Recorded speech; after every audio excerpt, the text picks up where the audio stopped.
Congressman Peter Roskam from Illinois, and I'm heading over to the House floor right now. The House Democrats rejected an amendment that I tried to offer on this financial regulatory bill. My attitude is, why are we paying Fannie Mae and Freddie Mac executives more than the chairman of the Joint Chiefs of Staff makes? So my amendment said that we're not going to be paying millions of dollars to these government bureaucrats that are failing. What we're going to do is we're going to cap their compensation at no more than the generals who are running our military. It makes common sense. Unfortunately, they shot it down, and I'm not able to argue the substance of the amendment on the floor, but I'm going to give it a shot anyways. So wish me luck. 3 minutes to the gentleman from Wheaton, Illinois, Mr. Roskam. Gentleman from Illinois is recognized for 3 minutes. Thank you, Mr. Speaker, and I thank the gentleman for yielding. You know, I came here to the floor a couple of minutes ago, and I thought, surely I'm not going to hear and see the tired, old, symbolic show pony of George W. Bush and his administration being trotted out in this chamber once again, but I wasn't disappointed.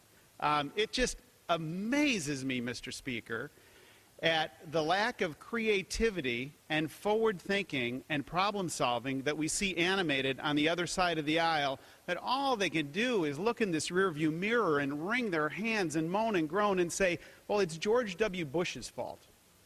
I think the American public is just tired of that.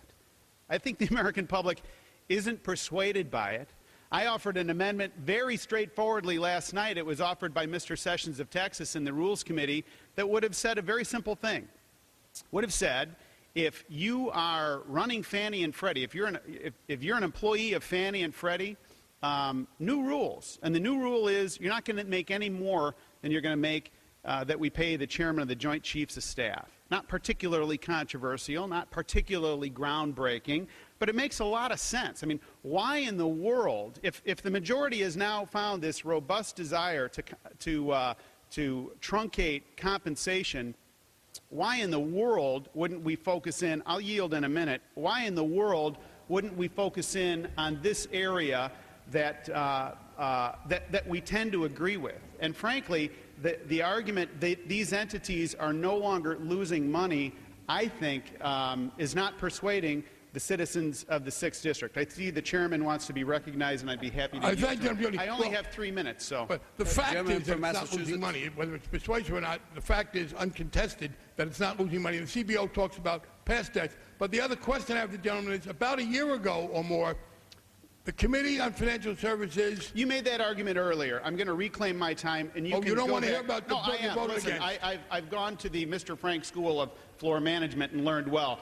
Reclaiming my time, Mr. Chairman, or Mr. Speaker, here was the opportunity for the majority to say, we're going to focus in on this. We're not going to put up with any more nonsense of spending $145 billion, and the price tag, let's be honest, is up to $400 billion and rising. We know what we need to do here, Mr. Speaker. We know when to do it.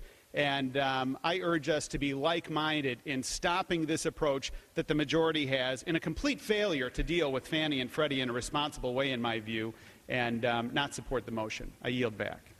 Gentleman yields back.